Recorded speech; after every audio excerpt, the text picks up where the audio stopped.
لیکن کله چې د دې صادر نسبت هغه د قرآن مجید سره راشي د هغه کمیس ته جوړ شي نو یقینا بیا موږ د هغې چې کوم دی قدر کوو احترام یې کوو او کله چې د دې صادر د دې کپړې نسبت هغه د کعبې شریفې د غلاف سره راشي نو یقینا بیا موږ د هغې په خپلولو پسې لیوني کېږو موږ او تاسو د هغې د خپلولو دپاره د لکاو روپۍ لګو لیکن هغه ځای ته ځان رسو دا ولې محترم و صحبت رالی نسبت رالی دا خبره ټوله د نسبت ده عزتمند و عام خخته ده دکان کې خلک لګوي دغه شان بیټک کې خلک لګوي دغه شان پلازو کې خلک لګوي لیکن هغه خختې څو خپلی نو لیکن کله چې دغې خختې نسبت د یو جومات سره راشي عزتمند بیا دا خخته چې کوم دی هغه خلک کول کړي دا ماربل دی محترمو خلک دکان کې لګوي لیکن هغه څو خپلی نو خلک د چپړو سره ګرځي کله چې د دې نسبت هغه د جمعات سره راشي بیا به خلک سجده لګوي خلک بیا خپلی محترم خلک احترام کوي قدر یې کوي څوک په د چپړو سره نه راځي ځمکه الله جل شانه وسیع فراخه پیدا کړې ده وارض الله واسعه د الله جل شانه ځمکه پراخه ده لیکن څوک د هر ځمکې احترام نه کوي د جمعات ځمکه هغه معززه ده محترمه ده خلک قدر کوي احترام کوي سجده پې لګوي د چپړو سره پې څوک نه راځي خلک په اوچت اواز خبرې نه کوي نو عزتمندو دغه شان ښارونه د دنیا ښارونه دي لیکن د مدینې شریفې ښار چې د هغې نسبت هغه امام الانبیاء سید النبیین خاتم النبیین حضرت محمد مصطفی صلی الله علیه وسلم ته شوی دی ځکه د هغه ښار نسبت هغه اوچت دی عزتمندو حضرت انس بن مالک رضی الله عنه فاصل هم مدینه کې چې څومره وخت هم تېر کړی چې د چپړو سره نه ده ګرځېدلی بلکې بغیر د چپړو نه ګرځېدلی دی وجه څه محترمه دا وجه د صحبت وه هلته کې نبي علیه الصلاة وسلام پاتې شوی و من او تاسو د کوم امام په مذهب یو امام اعظم ابو حنیفه رحمه الله دا یو ورځ مدینې منورې ته رالی یو ځای کې درس کوي بل ځای کې درس کوي دغه شان یوه ورځ تېره شوله بله تېره شوله بله په درېیمه ورځ باندې هغه خپل سامان هغه تړي او د مدینې منورې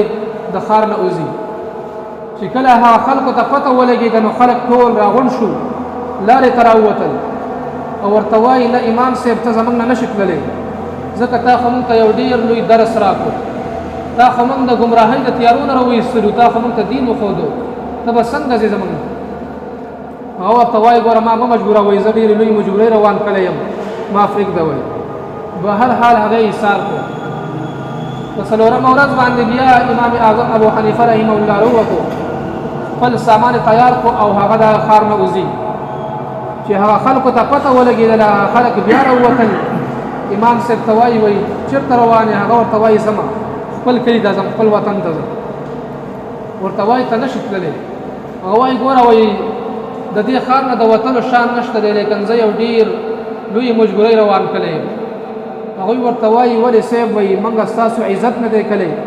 موږ ستاسو قدر نه دی کلی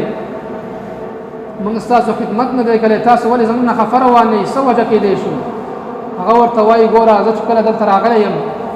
زما څلورمه ورځ ده لیکن ما خپلې متیازې بندې کړي دي په دې کوڅو کې چې کوم دی نبي کریم صلی الله علیه وسلم ګرځېدلی دی د هغه خپې مبارکې د دې کوڅو سره هغه بلد شوي دي د دې کوڅو سره د هغه خپې لګېدلې دي زما ضمیر دا نشي برداشت کولی چې زه په دې کوڅو کې هغه متیازې وکړم نو ځکه چې کوم دی هغه زه زما زما عزتمند ورونو صحابه کرام هغوی ته ولې صحابه ویلی کېږي ځکه هغوی د نبی کریم صلی الله علیه وسلم په صحبت کې پاتې شوي دي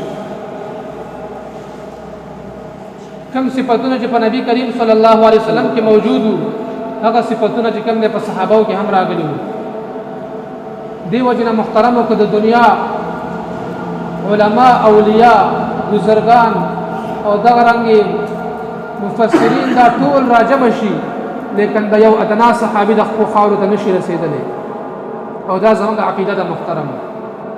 ځکه چې هغوی د نبی کریم صلی الله علیه وسلم په صحبت کې وخت تېر کړی دی د هغوی مجلس اختیار کړی دی دې وجې نه محترمو که یو انسان د احد د غرو نه سره او سپین زر ورکړي لیکن د یو ادنا صحابي د هغه د قبول صداقت ته نشي رسیدلی. عزتمند صحابه کې ټول علما نه وو بلکې عام خلک هم پکې وو، لیکن د هغوی چې کم دی هغوی ته چې دا دومره فضیلت حاصل دی دا ولې حاصل دی؟ هغه په خپل پیغمبر خپل سرونه شیندلي دي، د خپل پیغمبر کلکه اتباع کړې ده، د هغه په صحبت کې پاتې شوي دي، ځکه ورته دومره چې کوم د لوی مقام حاصل دی.